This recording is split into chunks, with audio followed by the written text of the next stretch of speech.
विश्वास इच्छा की प्राप्ति के लिए कल्पना करना और उस पर विश्वास करना दौलतमंद बनने की ओर दूसरा कदम। विश्वास मन का मुख्य रसायन है। जब विचारों की आवृत्ति विश्वास के साथ जुड़ती है तो अंतर्मन उन विचारों की आवृत्ति को आध्यात्मिक शक्ति के रूप में असीम शक्ति के पास भेज देता है, जो उसे वास्तविक रूप में आकार दे सके। सभी सकारात्मक भावनाओं में सबसे ताकतवर भाव होते हैं विश्वास, प्रेम और सेक्स। जब ये तीनों मिलते हैं तो इसमें इतनी अपार शक्ति होती है जिससे विचारों में नई ऊर्जा भर के तुरंत अंतर्मन में पहुंच जाती है, जहां यह आध्यात्मिक शक्ति के रूप में बदल जाती है। आध्यात्मिक शक्ति वह माध्यम है जो असीम शक्ति से वास्तविक जीवन में विचारों को साकार करने का जवाब लेकर आती है। प्रेम और विश्वास मन से संबंधित है, जो अधिकतर आध्यात्मिक पक्ष से हुए हैं, जबकि सेक्स पूरी तरह जीव विज्ञान से संबंधित है। यह सिर्फ शरीर से जुड़ा हुआ पक्ष है। इन तीनों भावनाओं का मिश्रण नियत विचारणीय मन और असीम शक्ति के बीच संवाद का सीधा रास्ता बनाता है। विश्वास कैसे विकसित किया जाए? विश्वास एक ऐसी मनस्थिति है जैसे आत्म सुझाव सिद्धांत द्वारा अंतर्मन में बार बार सुझाव देने से विकसित किया जा सकता है। विश्वास ऐसी योग्यता है जो इच्छा के सेवक धन का को भौतिक रूप में साकार कर सकता है। जो आगे अध्याय आत्म सुझाव और अध्याय अंतर्मन में अनुदेश बताए गए हैं, उन्हें पढ़कर आपको पता चलेगा कि आप जो चाहते हैं उसके बारे में अगर अंतर्मन का विश्वास दिला दे तो वह जरूर मिलता है। आपके लक्ष्य प्राप्ति के लिए अंतर्मन आपके विश्वास के आधार पर काम करेगा। अगर किसी व्यक्ति के पास विश्वास का नामो निशान ही नहीं है, तो उसे यह बताना बहुत मुश्किल है कि किस तरह विश्वास विकसित किया जा सकता है। यह ठीक उतना ही मुश्किल है जितना किसी अंधे व्यक्ति को लाल रंग के बारे में बताना। विश्वास एक मनस्थिति है जिसका विकास किताब में दिए गए इन 13 सिद्धांतों पर महारत हासिल करने के बाद किया जा सकता है। बार बार अपने मन में सुझाव डालना ही खुद ही भावनाएं विकसित करने का एकमात्र जरिया है। आगे दिए गए विवरण से यह साफ हो जाएगा। जो सुझाव आप मन में डालते ही वही बन जाते हैं, यहाँ तक कि अपराधी भी। एक आपराधिक रसद से में कहा गया है, जब लोग पहली दफा अपराध और अपराधियों के संपर्क में आते हैं तो उनसे घृणा करते हैं। उन अगर फिर भी वे किसी तरह कुछ दिनों तक अपराध के संपर्क में बने रहें तो उसकी आदि होने लगती है और सहन करना सीख जाते हैं। जब वे काफी लंबे समय तक उसके संपर्क में रहते हैं तो अपराध से प्रभावित होकर उसमें शामिल हो जाते हैं। अगर इस बात को इस तरह कहे कि अगर आप आवेश के साथ किसी विचार को लगातार सोचते हैं तो अंतर्मन इस विचार को स्वीकार कर लेता है और उस पर कार्य करता है। अंतर्मन उस सेवक को साकार रूप देने के लिए कोई न कोई व्यवहारिक प्रक्रिया उपलब्ध कराता है। वे सभी विचार जिनसे भावनाएं जुड़ जाती हैं और उनमें विश्वास कर जाता है तो वे विचार खुद को भौतिक रूप में तब्दील कर लेते हैं। ऐसे लाखों लोग हैं जो ये मानते हैं कि गरीबी और भुखमरी में जीने के लिए इसलिए अभिशप्त है क्योंकि कोई रहस्यमय शक्ति उनके खिलाफ काम कर रही है, जिस पर उनका कोई नियंत्रण नहीं है। इस नकारात्मक आस्था तथा विश्वास के कारण वे अपने दुर्भाग्य के निर्माता खुद होते हैं। उसके क्योंकि उनका अंतर्मन उनके इस नकारात्मक विश्वास को पकड़ लेता है और इसे भौतिक रूप में आकार देता है। एक बार फिर यह बताना उचित होगा कि यदि आप अपनी इच्छा को हकीकत में बदलना चाहते हैं तो आप उसे अपने अंतर्मन तक पहुंचा दीजिए। परंतु इसके लिए यह जरूरी है कि आपकी चाहत मजबूत और आशावादी हो। अगर ऐसा है तो आप उसे भौतिक रूप में बदल सकते हैं।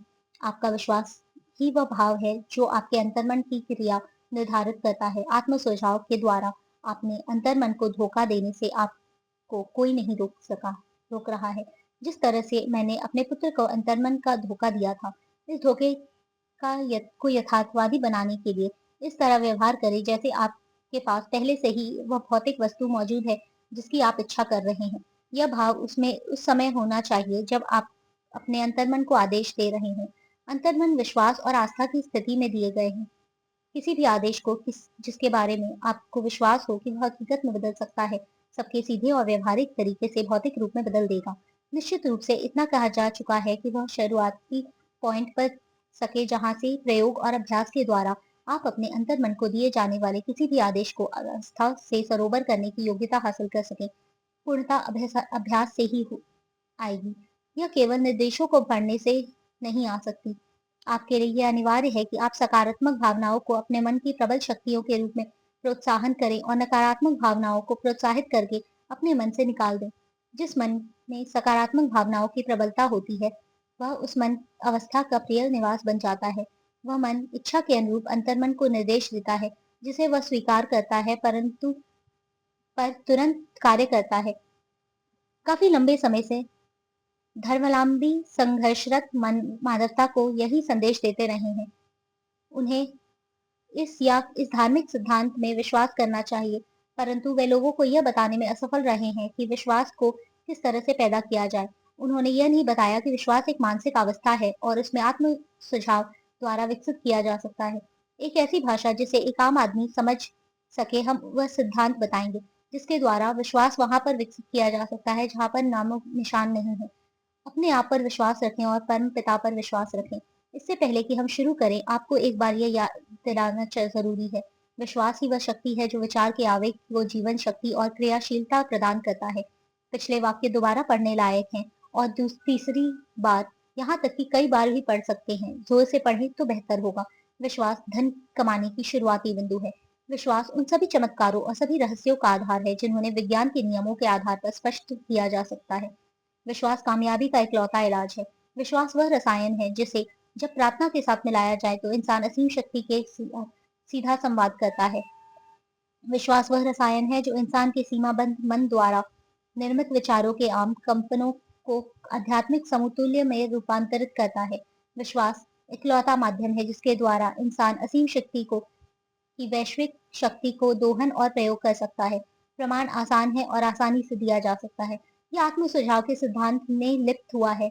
आइए हम अपने ध्यान को आत्म सुझाव के इस विषय पर केंद्रित कर लें और यह पता लगाएं कि यह क्या है और यह क्या हासिल करने में समर्थ है। यह तथ्य तो तब सभी जानते हैं कि आदमी अपने आप से जो बार बार दोहराता है वह आखिरकार इस बात पर विश्वास करने लगता है, चाहे वह बात सही हो या गलत। अगर कोई आदमी बार किसी झूठ को दोहराता रहे तो वह अंततः वह उस झूठ के को सच के रूप में स्वीकार कर लेगा। यही नहीं, वह विश्वास करने लगा कि यही सच है। इंसान वही बन जाता है जिस तरह के विचारों को वह अपने मन में रोज राज करने देता है। जिन विचारों को इंसान अपने मन में जगह देता है, जिन्हें वह सहानुभूति के साथ प्रोत्साहित करता है और जिन्हें वह अपनी भावना के साथ संबंध करता है, वे प्रेरक शक्तियां बन जाते हैं जो उसकी हर गतिविधि, हर कार्य और हर कर्म को नियंत्रित कर और निर्देशित करती है। आइए अब आए एक बहुत ही महत्वपूर्ण सच्चा वक्तव्य। जब विचार भावनाओं के साथ संयोजित हो जाते हैं, वो एक मैग्नेटिक पावर बन जाते हैं जो अपने समान या अपने से जुड़े दूसरे विचारों को आमंत्रित करते हैं। भावना के साथ जुड़े जाने पर इस तरह से चुंबकीय हो गए विचार की तुलना हम उस बीज से कर सकते हैं जिसे उपजाऊ जमीन में बोए जाने पर वह अंकुरित होता है, उगता है और कई गुना हो जाता है। जब तक यह छोटा सा बीज अपने ही जैसा लाखों अनगिनत बीज नहीं बन जाता। मानवीय मन ऐसे कंपनों को लगातार आकर्षित करता है जो मन में रहे विचारों के अनुरूप हो। इंसान के मन में प्रबलता के मौजूद कोई भी विचार, योजना या लक्ष्य अपने रिश्तेदारों को आमंत्रित और आकर्षित करता है और इन रिश्तेदारों से जुड़ने के बाद वह अत्यंत शक्तिशाली बन जाता है और उस शक्ति तब तक बढ़ती रहती है जब तक कि वह उस व्यक्ति को प्रबल मालिक नहीं बन जाता जिसके मन में वह निवास करता है। अब हम शुरुआती बिंदु पर फिर से चलें और यह जानें कि किस तरह किसी विचार, योजना या लक्ष्य या का मूल बीज मन में बोया जा सकता है। यह जानकारी आसानी से दी जा सकती है। किसी भी विचार, योजना या लक्ष्य को बार बार दोहराए जाने पर मन में रखा जाता है। इसलिए आपसे यह कहा गया है कि आप अपने प्रमुख लक्ष्य को लिख लें, उसे याद कर लें और उसे जोर से हर दिन पढ़ें जब तक कि वह ध्वनि के कंपन आपके अंतर्मन तक न पहुंच जाए। दुर्भाग्यशाली माहौल के प्रभावों को हटाने का संकल्प करें और अपने जीवन को सही पटरी पर ले आएं। अपनी मानसिक संपत्ति और दायित्वों का हिसाब लगाएं और आप पाएंगे कि आपकी सबसे बड़ी कमजोरी है आत्मविश्वास की कमी। आप आत्म सुझाव के सिद्धांत की मदद से इसी कमी या अड़चन को ओढ़ कर सकते हैं और अपने संकोच को साहस में बदल सकते हैं। इस सिद्धांत का प्रयोग कुछ सकारात्मक विचारों के आसान प्रयोग द्वारा किया जा सकता है। आपके सिर्फ इतना करना है कि आपको इन सकारात्मक विचारों को लिख ले, याद कर लें और बार बार पढ़ें जब तक कि ये आपके अंतर्मन के सक्रिय उपकरण का हिस्सा न बन जाए। आत्मविश्वास का फॉर्मूला। पहला, मैं जानता हूँ कि मुझमें जीवन के निश्चित लक्ष्य का हासिल करने की योग्यता है और इसलिए मैं खुद से यह अपेक्षा रखता हूँ कि मैं इसे हासिल करने के लिए निरंतर लग्न से कार्य कर और मैं यहाँ पर अभी वादा करता हूँ कि मैं इसी तरह से कार्य करूंगा। दूसरा, मुझे एहसास है कि मेरे मन के प्रबल विचार अंततः अपने आप को बाहरी भौतिक कार्यों से बदल लेंगे और धीरे धीरे अपने आप को भौतिक रूप से रूपांतरित कर लेंगे। इसलिए मैं अपने विचारों को हर दिन 30 मिनट तक इस बात पर एकाग्र करूंगा कि मैं की तरह इंसान बनने की बारे में सोच रहा हूँ ताकि मेरे मन में इसकी एक स्पष्ट तस्वीर रहे। तीसरा, मैं जानता हूँ कि आत्म सुझाव के सिद्धांत के प्रयोग के द्वारा मैं जिस भी इच्छा को अपने मन में निरंतर बनाए रखूंगा, वह अंततः किसी प्रैक्टिकल तरीके के द्वारा अपने आप को भौतिक रूप में बदल लेगी और मुझे वह वस्तु हासिल हो जाएगी जिसका मैंने लक्ष्य बनाया है। इसलिए मैं हर दिन 10 मिनट इस काम में दूंगा कि मैं आत्मविश्वास का विकास करूं। मैंने स्पष्ट रूप से जीवन में अपने प्रमुख निश्चित लक्ष्य का वर्णन लिख लिया है और मैं कोशिश करना कभी नहीं छोड़ूंगा जब तक कि मुझ में उसे हासिल करने का पर्याप्त आत्मविश्वास विकसित न हो जाए। पांचवा, मुझे पूरी तरह एहसास है कि कोई भी संपत्ति या पद तब तक लंबे समय तक नहीं बना रह सकता जब तक कि वह सत्य और न्याय आधारित न हो। इसलिए मैं किसी भी गतिविधि में संलग्न नहीं होऊंगा जिससे इससे प्रभावित होने वाले सभी लोगों को लाभ न हो। मैं इसी शक्ति को अपने द्वारा अपनी तरफ आकर्षित करके सफलता पाऊंगा जिनका मैं प्रयोग करना चाहता हूँ और मैं दूसरे लोगों को सहयोग के द्वारा सफलता पाऊंगा। मैं दूसरे व्यक्तियों को प्रेरित करूंगा कि वह मेरू सेवा करें क्योंकि मैं हमेशा दूसरों की सेवा करने के इच्छुक रहूंगा। मैं सारी मानवता के प्रति प्रेम विकसित करूंगा और घृणा, ईर्ष्या, स्वार्थ और दोष रखने की आदत को अपने मन से दूर करूंगा क्योंकि मैं जानता हूँ कि दूसरों के प्रति नकारात्मक नजरिया रखने से मुझे कभी भी सफलता नहीं मिल सकती।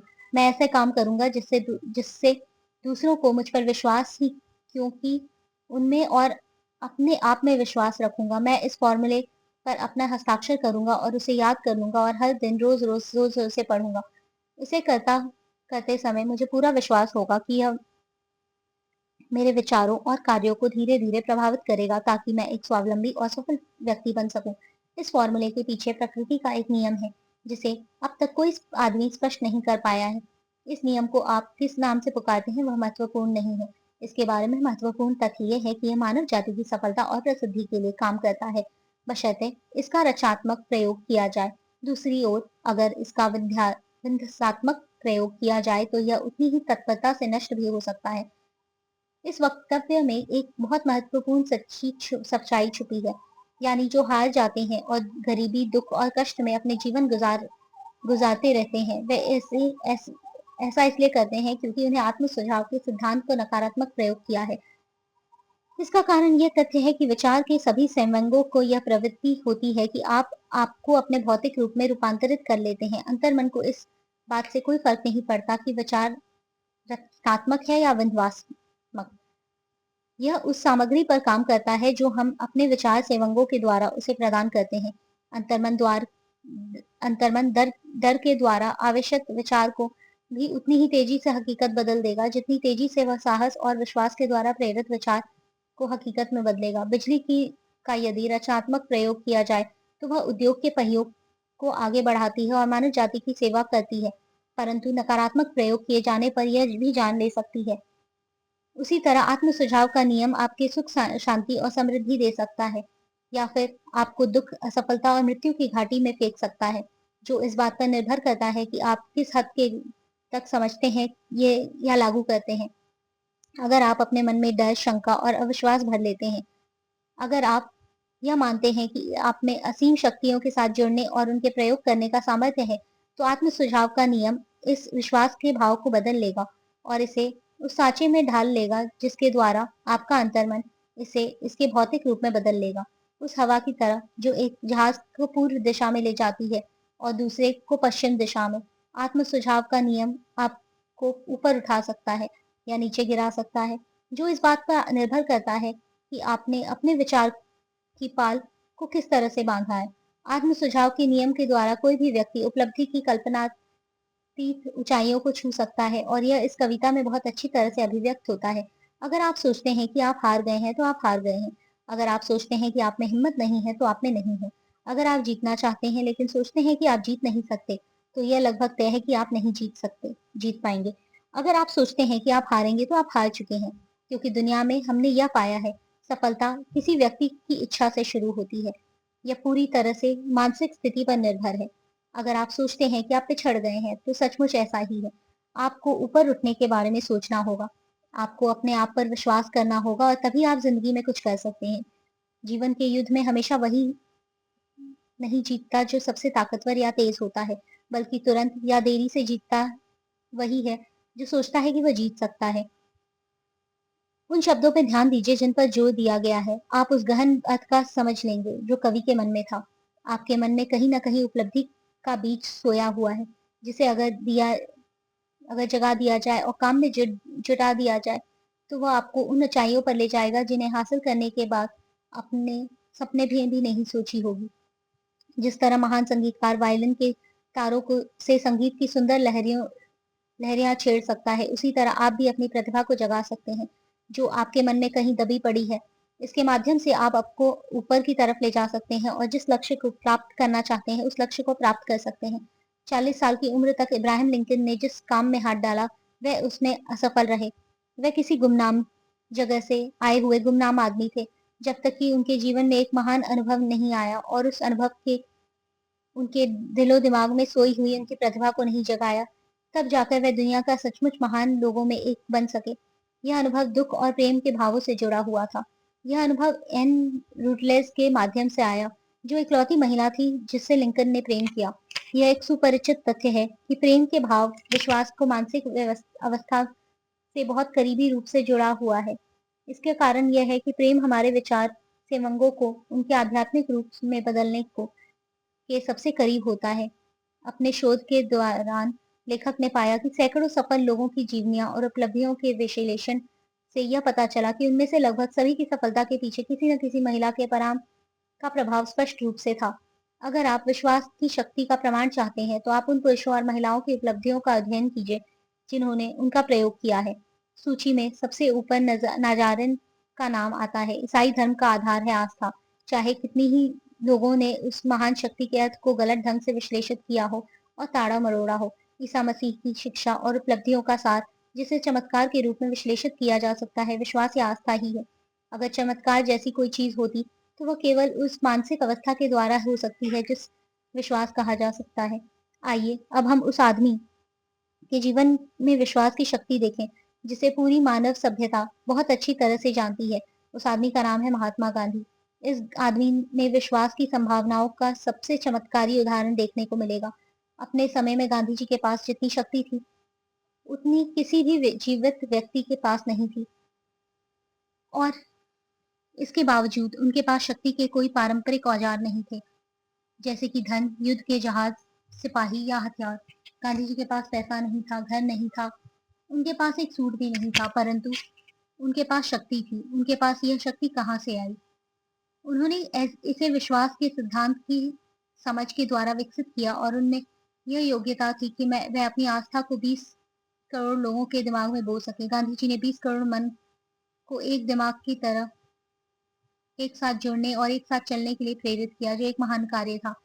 विश्वास के सिवाय और कनूसी शक्ति इतनी इतना कर सकती है। 20वीं सदी के माध्यम में मार्टिन लूथर किंग के मानव अधिकारों और सभी लोगों के गौरव की रक्षा करने के लिए उनके मन में गहरा विश्वास था, जिसकी वजह से हर जाति संप्रदाय में विश्वास करने वाली महिलाओं एवं पुरुषों ने उनके समाज में एक समान अधिकारों से के संघर्ष से जुड़े।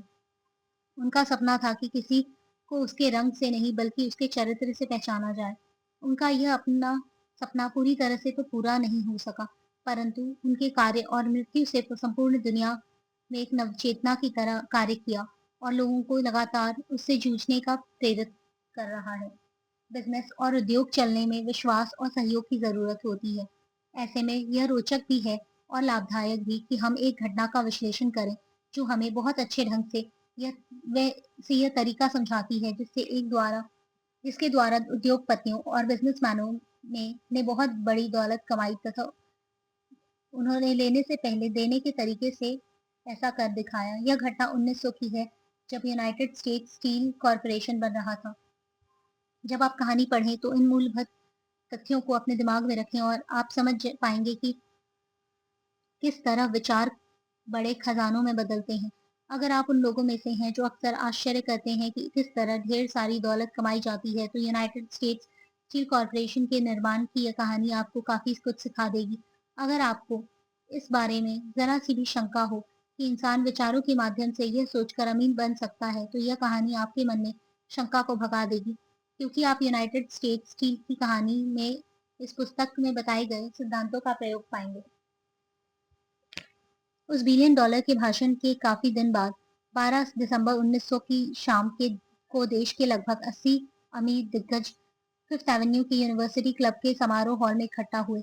अवसर था पश्चिम से आए हुए एक युवक का सम्मान करना, परंतु आधा दर्जन से अधिक अतिथियों को इस बात का एहसास नहीं था कि वे लोग अमेरिका औद्योगिक इतिहास की सबसे महत्वपूर्ण घटना देखने जा रहे हैं।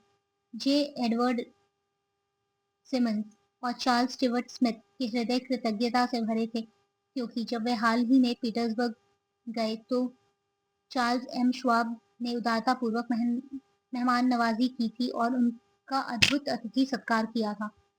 साइमंस और स्मिथ ने 48 साल के श्वाब से पूर्वी बैंकिंग सोसाइटी को परिचय करवाने के लिए उस डिनर का आयोजन किया था, परंतु उन्हें आशा नहीं था कि इस समारोह से हंगामा खड़ा कर देंगे। उन्होंने उन्हें यह चेतावनी दी थी कि न्यूयॉर्क के लोग भाषण की कला का पसंद नहीं करेंगे और उनसे प्रभावित नहीं होंगे, तथा यदि वह स्टीलमैन, हरीने और वोल्डर बिट जैसे श्रोताओं को बोर नहीं करना चाहते तो बेहतर होगा कि वे अपने भाषण को 15 या 20 मिनट तक सीमित रखें और फिर अपनी बात खत्म कर दें। जॉन पियर पॉन्ट मार्गन अपनी उच्च पद के कारण श्वाब की दाई तरफ बैठे हुए थे। वह भी इस समारोह के से सिर्फ कुछ देर तक ठहरने वाले थे, और जहां तक प्रेस और जनता का सवाल था, पूरा मामला इतना महत्वहीन था कि अगले दिन इस समारोह का जिक्र किसी भी अखबार में नहीं छपा। दोनों मेजबानों और प्रख्यात अतिथियों ने अच्छी तरह से डिनर किया। बीच में बहुत काम चर्चा हुई, और जितनी हुई वह भी तनाव के माहौल में हुई। बहुत कम काम बैंकर और ब्रोकर श्वाब से मिले थे, जिसका करियर मनिंगहेला के किनारे पर परवान चढ़ा था, और उसे कोई भी अतिथि ठीक से नहीं जानता था। परंतु शाम खत्म होने से पहले उन सभी और मनी मास्टर मार्गन के पैरों तले जमीन खिसक गई और बिलियन डॉलर के यूनाइटेड स्टेट्स स्टील कॉरपोरेशन का बीज बोया गया। इतिहास के लिहाज से शायद ये दुर्भाग्यपूर्ण है कि उस डिनर में चार्ल्स श्वाब के दिए गए भाषण का कोई रिकॉर्ड नहीं है। शायद यह एक घरेलू भाषण होगा, जिसमें ग्रामर की कई गलतियां होंगी, क्योंकि श्वाब भाषा की शुद्धता पर ज्यादा ध्यान नहीं देते थे, और उस भाषण में सुक्तियों और चुटकुले भी होंगे, परंतु इनके अलावा उसमें एक प्रबल शक्ति थी, जिसका उन 5 बिलियन डॉलर के लगभग की संपत्ति वाले श्रोताओं पर अविस्मरणीय प्रभाव पड़ा। जब वह 90 मिनट का भाषण समाप्त हुआ और जब श्रोता इसके जादू के कारण जब भी अब भी मंत्रमुग्ध थे, तो मॉर्गन वक्त को एक खिड़की के पास अलग ले गए, जहां चौखट पर बैठकर और पैरों के नीचे लटकाकर उन्होंने 1 घंटे की चर्चा की। श्वाब के व्यक्तित्व का जादू पूरी शक्ति से काम कर रहा था, परंतु इससे भी अधिक महत्वपूर्ण और अधिक स्थायी वह पूर्ण और स्पष्ट प्रोग्राम था, जो उन्हें स्टील के विस्तार के लिए प्रस्तुत किया गया। कई और लोगों ने मॉर्गन की रुचि जगाने की कोशिश की थी कि वे स्टील के लिए भी उसी तरह का ट्रस्ट बनाए, जिस तरह बिस्किट, वायर और हुक, शक्कर, रबर, विस्की, तेल या च्युइंगम के लिए बना रखा है। जॉन डब्ल्यू गेट्स नाम के बैंक के गैम्बलर ने भी इसका प्रस्ताव रखा, परंतु मॉर्गन को उस पर भरोसा नहीं था। बिल और जिम मूर, जो शिकागो के स्टॉक जॉब थे और जो एक मैच ट्रस्ट और क्रैकर कॉरपोरेशन बना चुके थे, उन्होंने भी इसका प्रस्ताव रखा था, परंतु वह भी असफल हुए थे। देहात के वकील एल्बर्ट एच गैरी भी यही कहते थे, परंतु वे इतने बड़े नहीं थे कि उनकी बातों का प्रभाव पड़े। सिर्फ श्वाब की वायुपटुता ही जेपी मॉर्गन को उन ऊंचाइयों तक ले जा सकी, जहां से वह देख पाए कि इस साहसिक आर्थिक कार्य के लिए कि कितने जबरदस्त परिणाम निकलेंगे। हालांकि आसानी से पैसे कमाने वाले लोगों की नजर में यह विचार एक पागलपन भरा सपना ही था। आर्थिक चुंबकीय एक पीढ़ी पहले शुरू हुई थी, और उसने स्टील जगत में हजारों छोटी और कई मामलों में अक्षमता से चलाई जा रही कंपनियों को बड़े और प्रतियोगिता से धराशायी हो चुके कॉरपोरेशनों में तब्दील किया था। और यह हसमुख उसीनीस पायरेट जॉन डब्ल्यू गेट्स के द्वारा खोजी गई तकनीकों से संभव था। छोटी कंपनियों से गेट्स पहले ही American steel and wire company बना चुके थे और मॉर्गन के साथ मिलकर उन्हें फेडरल स्टील कंपनी बना ली थी। परंतु अगर उनकी तुलना एंड्रू कार्नेगी के विशालकाय ट्रस्ट से की जाए, जिसके स्वामी और संचालक थे, तो वह सारी कंपनियां और कॉरपोरेशन बौने थे, चाहे वे कितनी भी एकता का परिचय दे दें। परंतु वे सब मिलकर भी कार्नेगी साम्राज्य से सुरंग नहीं लगा सकते थे और मॉर्गन ये बात जानते थे। कार्नेगी भी बात जानते थे कि वो कैसल की शानदार ऊंचाइयों से उन्होंने पहले तो रोचकता से और बाद में चिढ़कर देखा कि मॉर्गन को छोटी कंपनियां उनके बिजनेस में किस तरह प्रवेश कर रही हैं। जब वह प्रयास अधिक साहसिक हुए तो कार्नेगी क्रोधित हो गए और उन्हें प्रतिशोध लेना शुरू कर दिया। उन्होंने यह फैसला किया कि वह प्रतियोगियों की हर मिल को डुप्लीकेट करेंगे। जब तक उन्हें वायर, पाइप, हुक या शीट में कोई रुचि नहीं दिखाई थी। इसके बजाय वे इतने ही संतुष्ट थे और उन्हें इस अपने मनचाहे आकार में ढलने देते थे। परंतु अब अपने प्रमुख और योग्य लेफ्टिनेंट श्वाब के सहयोग से वे अपने दुश्मनों को बर्बाद करने की योजना बना रहे थे। चार्ल्स एंड श्वाब के भाषण में मॉर्गन को एक की समस्या का जवाब मिल गया। कॉर्नेगो के बिना बना कोई ट्रस्ट, जिसके पास सबसे बड़ी स्टील कंपनी थी, दरअसल ट्रस्ट कहा ही नहीं जा सकता। जैसा एक लेखक ने कहा, यह ऐसा नींबू की शरबत होगा जिसमें नींबू ही न हो। 12 दिसंबर 1990 की रात को श्वाब के भाषण में निश्चित रूप से यह संकेत था, हालांकि इस बात का कोई दावा या वादा नहीं किया गया कि विशालकाय कार्नेगी साम्राज्य मॉर्गन के टेंट में लाया जा सकता है। श्वाब ने स्टील के भविष्य के बारे में चर्चा की और एक ऐसे सिस्टम बनाने पर जोर दिया जिसमें सक्षमता हो, विशेषज्ञता हो, असफल मिले की तालबंदी हो और सफल वस्तुओं पर प्रयास की एकाग्रता हो, खनिज की आवागमन हो, बचत हो, ओवरहेड और प्रशासनिक मदों में बचत हो और विदेशी बाजार में सफल प्रवेश हो। यही नहीं, उन्होंने इन लोगों को यह भी बताया कि उनकी पारंपरिक पायरेसी में गलतियां कहाँ हो रही हैं। उन्होंने ऐसा संकेत किया कि उनके बिजनेस का वर्तमान लक्ष्य मोनीपाली बनाना है, मोनोपोली बनाना है, कीमतें बढ़ाना और इस पूरी प्रक्रिया में खुद को मीठे मीठे डिविडेंड देना था। श्वाब ने रोचक अंदाज में इस सिस्टम की आलोचना की।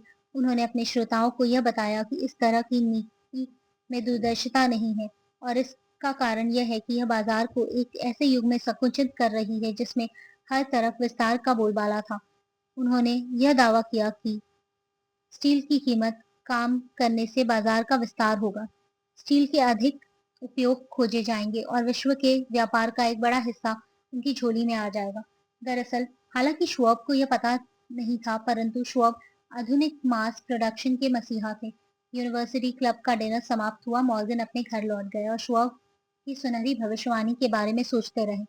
श्वाब आपस पिट्सबर्ग लौट गए, जहां वे एंड्रयू कार्नेगी की स्टील बिजनेस चला रहे थे। गैरी और बाकी लोग अपने स्टॉक टेकर्स के पास वापस लौट गए, जहां वे अगले कदम का इंतजार करने लगे। इसमें ज्यादा वक्त नहीं लगा। श्वाब ने अपने उनके सामने तर्कों का जो बोझ रखा था, उसे पचाने में मॉर्गन को 1 सप्ताह लगा। उन्होंने अपने आप को पूरी तरह से आश्वस्त कर लिया कि इसका परिणाम आर्थिक अपच नहीं होगी। उन्होंने श्वाब को बुलवाया और उन्होंने पाया कि वह युवक जरा संकोची था। श्वाब ने संकेत दिया कि कार्नेगी इस बात को पसंद नहीं करेंगे कि उनकी कंपनी का विश्वसनीय प्रेसिडेंट वॉल स्ट्रीट के सम्राट के साथ मुलाकात कर रहा है, जबकि कार्नेगी ने ये कसम खाई थी कि वे वॉल स्ट्रीट पर कभी कदम नहीं रखेंगे। फिर जॉन डब्ल्यू गेट्स नाम के बिचौलिए ने यह सुझाव दिया कि अगर श्वाब फिलाडेल्फिया में बेलव्यू होटल में जा रहे हैं, जेपी मॉर्गन भी उसी समय उस होटल में रहेंगे। जब श्वाब आए तो मॉर्गन दुर्भाग्य से न्यूयॉर्क के अपने घर में बीमार थे और इसलिए उनके प्रबल आग्रह पर श्वाब न्यूयॉर्क गए और उस आर्थिक दिग्गज को की लाइब्रेरी में उन दोनों की मुलाकात हुई। कुछ आर्थिक इतिहासकारों की माने तो इस नाटक की शुरुआत से लेकर अंत तक मंच के निर्देशक एंड्रू कार्नेगी थे। वह यह मानते थे कि श्वाब के डिनर से लेकर उनकी प्रसिद्ध भाषण श्वाब और मॉर्गन के रविवार मुलाकात तक की सारी घटनाएं चतुष्कोट कार्नेगी के दिमाग की उपज थी, परंतु सच्चाई उससे ठीक अलग थी। जब श्वाब को इस सौदे का अंतिम रूप देने के लिए बुलाया गया तो वह यह भी नहीं जानते थे कि लिटिल बॉस एंड्रयू कार्नेगी इसे मानेंगे भी या नहीं। वे बेचने के प्रस्ताव के बारे में सोचेंगे भी या नहीं, खासकर उन लोगों को जिनसे वे बुरी तरह चिढ़ते थे। परंतु श्वाब इस मुलाकात में अपने साथ अपनी ही लिखाई में कॉपर प्लेट के आंकड़ों की 6 शीट लेकर गए। जिनमें यह लिखा था कि इस नए ट्रस्ट की हर स्टील कंपनी का आर्थिक मूल्य और उसकी संभावित आर्थिक कमाई की क्षमता क्या थी। 4 लोग उन आंकड़ों को विश्लेषण करते हुए पूरी रात बैठे रहे। जाहिर है कि उनमें सबसे प्रमुख व्यक्ति मॉर्गन थे, जिनका धन के देवी के अधिकार में दृढ़ विश्वास था।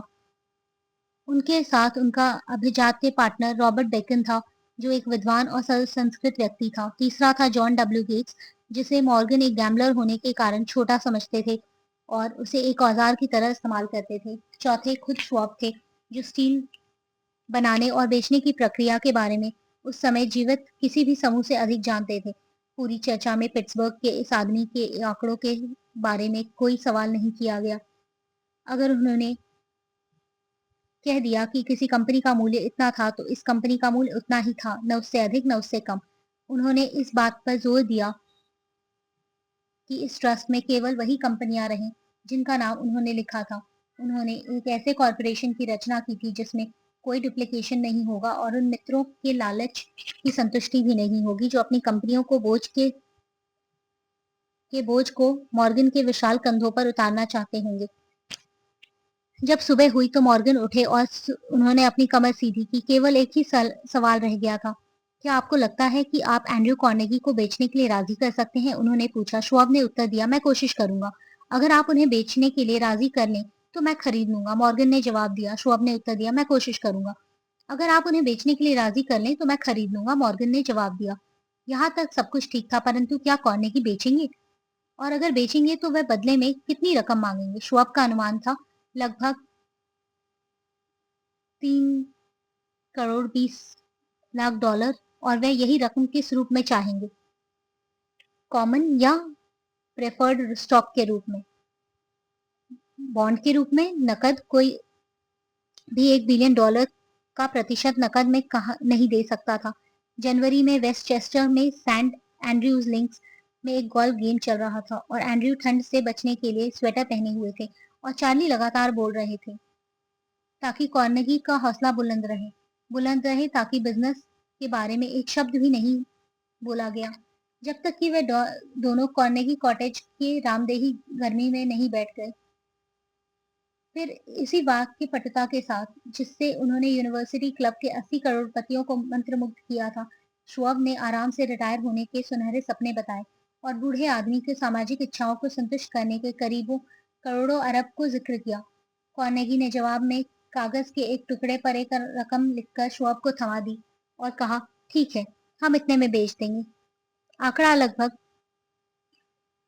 400 लाख डॉलर था और अगर श्वाब के द्वारा अनुमानित 320 लाख डॉलर के आंकड़ों का मूलभूत आंकड़ा माना जाए तो इसमें पिछले 2 सालों में पूंजी मूल्य में हुई वृद्धि के रूप में 80 लाख जोड़ दिए गए थे। बाद में ट्रांस अटलांटिक लाइनर के डेक पर खड़े होकर कार्नेगी ने मॉर्गन से अफसोस कहा, काश मैंने आपसे 100 लाख डॉलर अधिक मांगे होते। अगर आपने मांगे होते तो आपको वह भी मिल गए होते, मॉर्गन ने खुश होकर बताया। इस बात में काफी सनसनी फैली। एक ब्रिटिश संवाददाता ने तार दिया कि विदेशी स्टील जगत इस दैत्याकार ट्रस्ट से संबद्ध है। एल के प्रेसिडेंट हेनली ने घोषणा की कि अगर देश में ट्रस्ट बनाने संबंधी नियम नहीं बनाए गए तो अगले 25 सालों में वॉशिंगटन में एक सम्राट शासन करेगा। परंतु योग्य स्टॉक विशेषज्ञ ने नए स्टॉक को जानता कि इतनी योग्यता से बेच के सारा पानी। कई लोगों का अनुमान था कि 600 लाख डॉलर पलक झपकते ही सोख लिया गया। कार्नेगी के पास करोड़ों डॉलर थे और मॉर्गन सिंडिकेट के पास कष्ट उठाने के एवज में 62 लाख डॉलर, और गेट से लेकर गैरी तक सभी को के पास करोड़ों डॉलर थे। 48 साल के श्वाब को अपना पुरस्कार मिला। वह इस नए कॉरपोरेशन के प्रेसिडेंट बन गए और 1930 तक इस पर नियंत्रण करते रहे। जब तक एक अन्य उदाहरण बताते हैं किस तरह अपने एक विचार पर विश्वास रखने मात्र से एक व्यक्ति ने अपने लिए करोड़ों डॉलर धन एकत्रित कर लिया और कई अनगिनत लोगों को दौलतमंद बनने में मदद की। सर जॉन टेम्पल्टन ऐसे ही व्यक्ति थे जिन्हें धन इन्वेस्ट करने की अपनी प्रतिभा पर पूर्ण रूप से विश्वास था। टेम्पल्टन आम लोगों से धन इन्वेस्ट करने में काफी समझदार था क्योंकि अधिकतर लोग भावनाओं में बहकर, अज्ञानता में या फिर कॉमन सेंस में धन इन्वेस्ट कर देते हैं। उन्हें ऐसा महसूस हुआ कि पैसा इन्वेस्ट करने की अपनी प्रतिभा से वह अपने लिए काफ़ी धन कमा सकते हैं, पर उन छोटे इन्वेस्टर्स की मदद नहीं कर सकते जिसे वह मदद करना चाहते हैं। अपनी इस इच्छा को पूरा करने के लिए उन्होंने म्यूचुअल फंड की शुरुआत की, जिसमें एक छोटे इन्वेस्टर पैसे लगा सकते थे। वह उस समय के बेहतरीन प्रोजेक्ट की तरह उभर कर आया, क्योंकि वह उस वक्त के हिसाब से बहुत नई सोच थी। टेम्पल ने टेम्पल्टन ने उस कॉन्सेप्ट की शुरुआत की जो आज के समय में म्यूचुअल फंड्स के नाम से चल रहा है। टेम्पल्टन ग्रोथ फंड्स के पार्ट टाइम कर्मचारी और हरे होल्डर जॉन टेम्पल्टन स्मरण करते हुए बताते हैं कि अब जब उन्हें पहली बार अपनी कंपनी की मीटिंग की थी, तो उनके साथ एक छोटे से कमरे में एक सामान्य भोजन सामग्री बेचने वाले अधिकारी थे। आज के वक्त टेम्पल्टन फंड के अंदर 6,000 से अधिक कर्मचारी काम करते हैं और उनकी संपत्ति 36 बिलियन से अधिक पहुंच चुकी है। इस विकास गति से ही टेम्पल्टन ग्रुप को आज सबसे अग्रणी फंड ग्रुप से काबिज है। उसका एक उदाहरण यह है कि आज से 3 वर्ष पहले जिस किसी ने भी अपने $10,000 टेम्पल्टन फंड में लगाए थे, आज उसकी कीमत $1,000,000 है। 92 में जब उन्होंने अपने company Templeton funds of interest को $400 मिलियन में बेचा, तक उनके मन संतुष्ट हो गया था और उन्होंने दौलतमंद बनने में काफी लोगों की मदद कर चुके थे।